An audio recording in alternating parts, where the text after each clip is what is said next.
Whistling 5 Anarchic Productions proudly presents Stumpy Sanderson's 1970s stories, as told by Andrew Brammer. Hello and welcome. The story you are about to hear is written and told using its original source materials, scribblings and scratchings from the scrawls of Stumpy, found within Stumpy Sanderson's time capsule, which was buried in 1979 and then unearthed in 2019. The story is told in the first person, as I, just like Stumpy, witnessed at first hand the momentous events which it recounts. So let's park up our rally choppers and tomahawks and take a ride back to 1979 for Mrs. Sanderson's Sledgehammer. The horror. The horror. The last words of Colonel Kurtz in the film Apocalypse Now, and also the first coherent words uttered by Bendy Henderson as he went through one of the most terrifying and singular rites of passage that any teenager could ever experience. When on a cold winter's night, Stumpy Sanderson and I had called for him and had heard his very strict Presbyterian father tell him in no uncertain terms, "Make sure you're back home by 10 o'clock sharp. Remember, lad, you're on your final warning."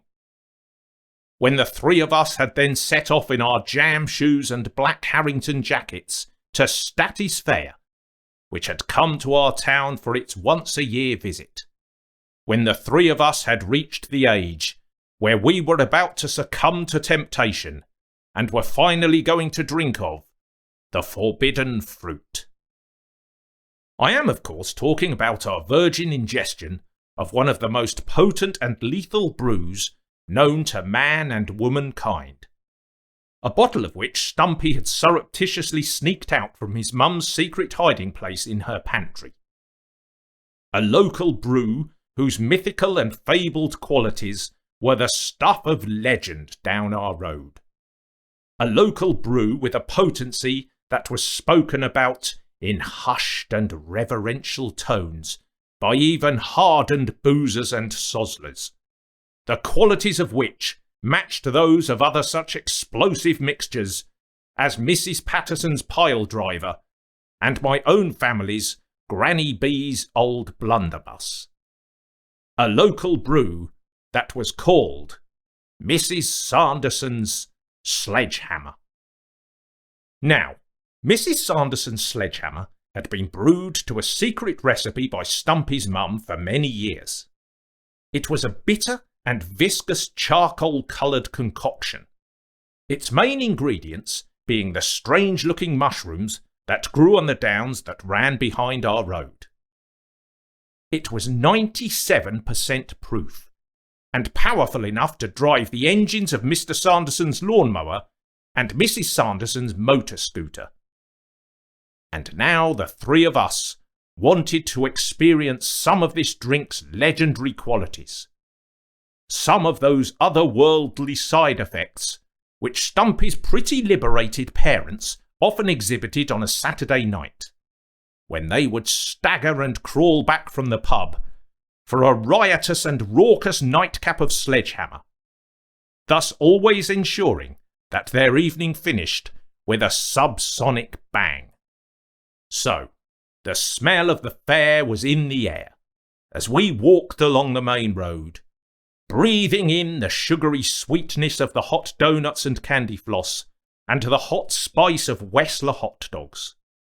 And when we saw the big wheel and the helter-skelter, the rainbows and kaleidoscopes of flashing lights, we could hear the clatter of the rickety, unsafe and probably illegal rides, the woos and sirens of the ghost train, the excited screams and shrieks of delight, the shouts and barks of the aging tattooed greasers with slicked back hair who manned the fair's attractions. "Who's riding? Roll up, roll up." As we swaggered into the fair, we nodded casually to the other lolling layabouts we knew, and also eyed with suspicion certain other malicious-looking larrikins. One gang in particular we made a point of giving an extremely wide berth. A formidable-looking collective of fearsome-faced suede heads in crombies and pristine 14-hole Doc Martin boots. And these were just the girls. For this was the notorious Milton Sisters gang, led by those razor-haired, razor-lipped, Bazooka Joe chewing twins of evil, Mandy and Melanie Milton. Forming part of their high command were two other notorious thugs, wearing green flight jackets and oxblood tasselled loafers. Slugger Carson, whose barbarous face looked like it had been sandblasted, and Tin Ribs Wilson, a nasty, gangly character with a rhombus-shaped visage and an assassin's smile. Now, the reason we kept this gang at a safe distance was the fact that we all had a long-standing and rather unfortunate history with the Milton Sisters, who were our most fearsome and long-standing foes. For his part, Bendy had neither forgotten nor forgiven them for one particular incident, and what they had done to him when we had returned from a school trip to France some years previously. For while we had been over in Paris, Bendy had purchased a particularly coarse object, which, when we were back home, he had brought into school one day. This object was a plastic monk, about half the size of an action man, and which, when Bendy pressed down on its abacial head, would pop something unspeakable out from beneath its brown cassock. And on the day that Bendy had decided to bring his plastic monk to school, on that hot afternoon, we had been stopped on the way home by the Milton Sisters and frisked for cigarettes. To Bendy's horror, instead of finding 10 embassies in his blazer pocket, the Milton Sisters had found his plastic monk. Having quickly ascertained the nature of its unholy party trick, the Milton Sisters had then proceeded to apply a lighted cigarette to the unmentionable part of the monk's anatomy, melting and disfiguring the protuberance so that its foul presence would never see the light of day again.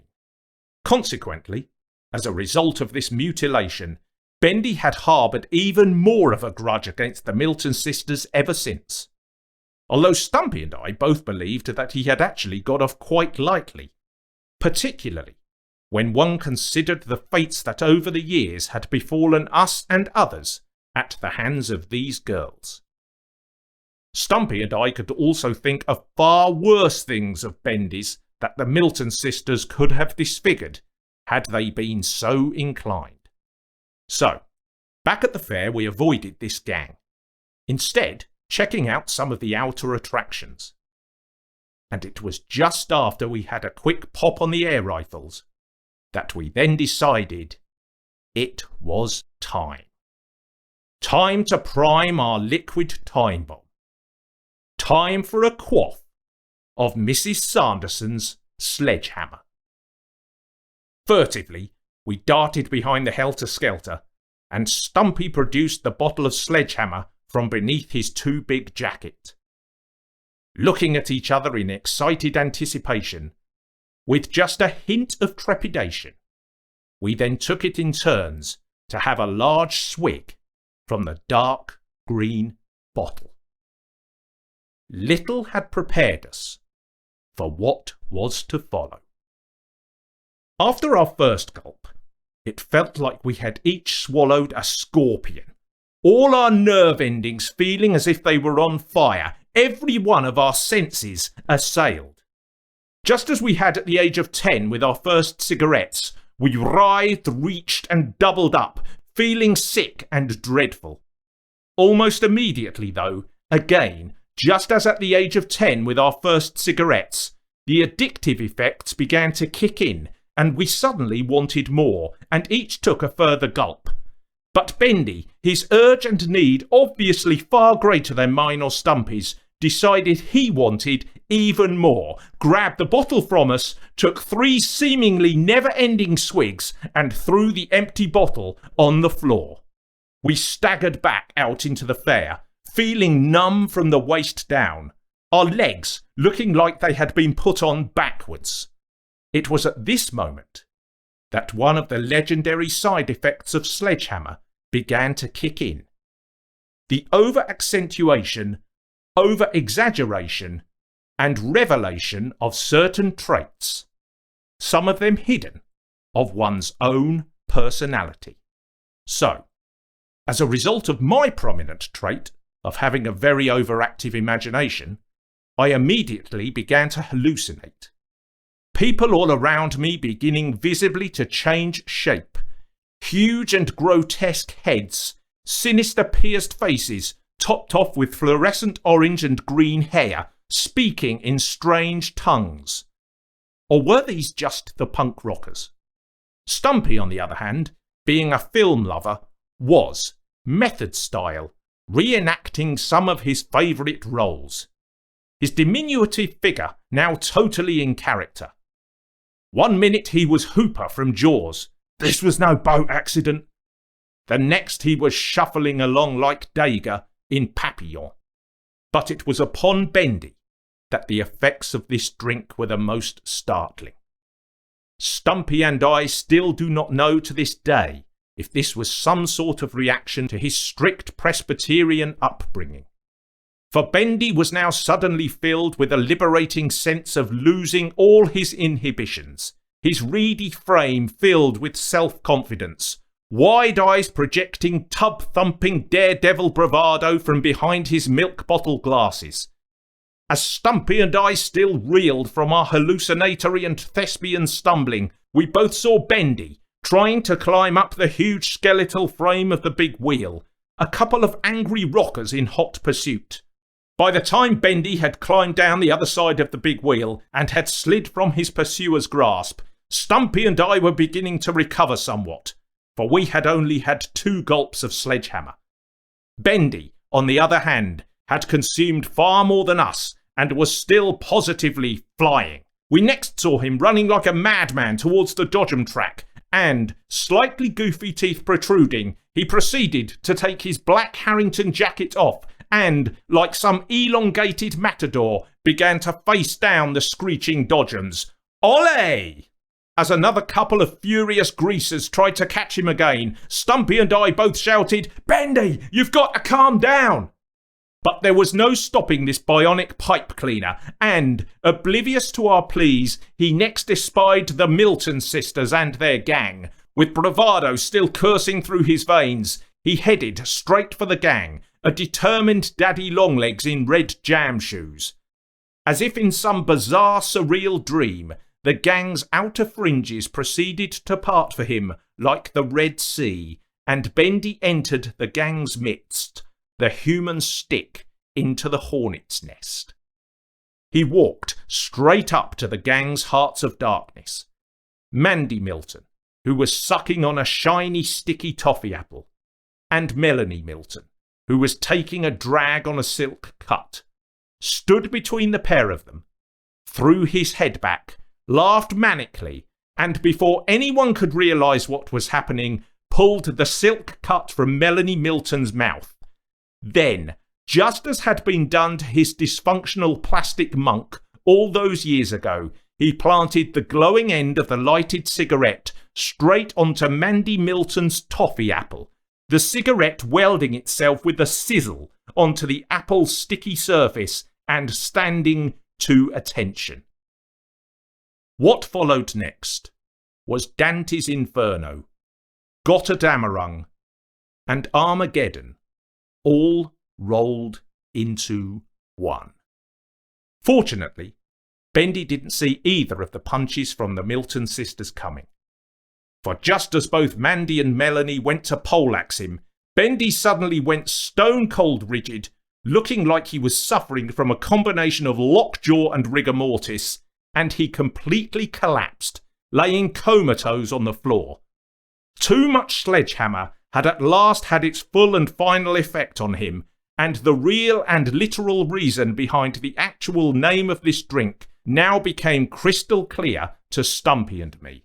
As a result of Bendy's sudden fall from grace, the punches that the twins threw both found, with a resounding smack, the wrong targets, each other's Roman noses. Time stood still.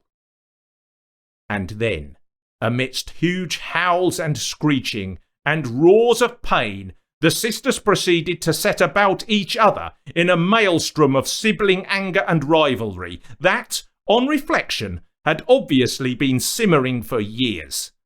At this, the rest of the gang all joined in, at first trying to pull the sisters off each other, and then, just like when a shark's belly is slit and all the other sharks turn in on it and feed on it, the gang turned on each other, punching and brawling. As Stumpy and I saw Slugger Carson catch Tin Ribs Wilson with a giant haymaker, because of our small sizes, we were able to sneak in and, feet first, drag the quiescent figure of Bendy out from beneath the carnage. Before anyone could realise what we were up to, as by now crowds of others were joining the fray, a couple of policemen also heading towards the havoc, we had propped Bendy's figure up, dragged him on our shoulders back to where the Dodgems were, and, spotting an old Key Markets trolley that someone had dumped there, shoved him inside. With his long arms and legs splayed out, he looked like some underfed, upside-down hermit crab. A drunken simpleton's grin spread across his face, his eyes closed in blissful oblivion, and we began carting him home. By the time we got back to his house, Bendy was beginning to regain consciousness, but was still jabbering incoherently with a fool's babble. Now, our plan was simple. Our aim was to get Bendy out of the trolley, sneak him down his driveway, through his back door, up to his room, and put him in his bed without his parents, particularly his very strict father, hearing us. Bendy would then simply be able to shout down, "Good night!" and would be in bed on time without his parents having any inkling at all as to what state he had got himself into. So, ever so quietly, we got him out of the trolley and started creeping down the concrete drive. "Shh, Bendy, you've got to keep quiet." Ever so quietly, we crept. Creeping, creeping, creeping. Past the lighted front room with the curtains slightly ajar, from behind which you could just hear an episode of MacLeod with Dennis Weaver. Ever so quietly, creeping like cat burglars, lit by the light of the waxing moon. Through the wooden back gate. "Shh, Bendy, you've got to keep quiet." Turning the handle of the brown back door. Ever so quiet. Ever so quietly. Ever so quietly. Ugh! Ever so startled, we saw looming large above us Bendy's strict Presbyterian father, bathed in the redemptive kitchen light, his fulminating face a clear indication that an eruption was imminent. Desperately, Stumpy and I searched for some inspiration, but all Stumpy could think of saying was, "Hello, Mr. Henderson. You said Bendy had to be home by 10 o'clock sharp." But with the storm clouds of righteous fury scudding across Mr. Henderson's grim features, Stumpy and I realised that Bendy now faced a far worse fate than any which he had encountered earlier through his deadly ingestion of Mrs. Sanderson's sledgehammer. As Stumpy and I began to slink and skulk away, and just before Bendy's father had closed the back door, and Bendy had walked, in a clearly still stupefied state, into the kitchen's white light, we heard Bendy's strangled syllables stringing along in the gently swaying breeze. The horror! The horror!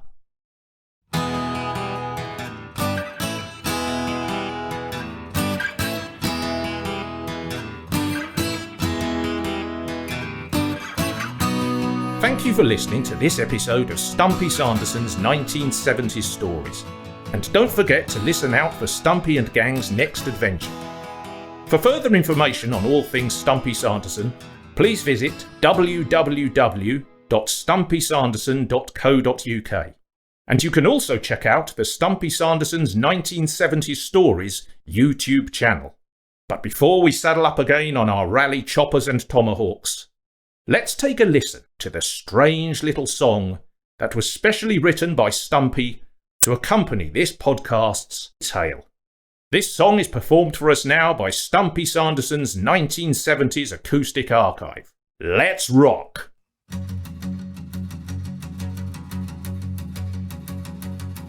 There's a boy standing on the corner of the street, thinks he's pretty boy Floyd. But it's really Tim Ribs Wilson, and he's looking pretty annoyed. And we really don't want to mess with him, nor let him come our way. 'Cause if he catches sight of us, he could call those queens out to play. 'Cause those Milton Sisters, they're not very nice. They once got mine and Stumpy's clackers and crushed them in a vice.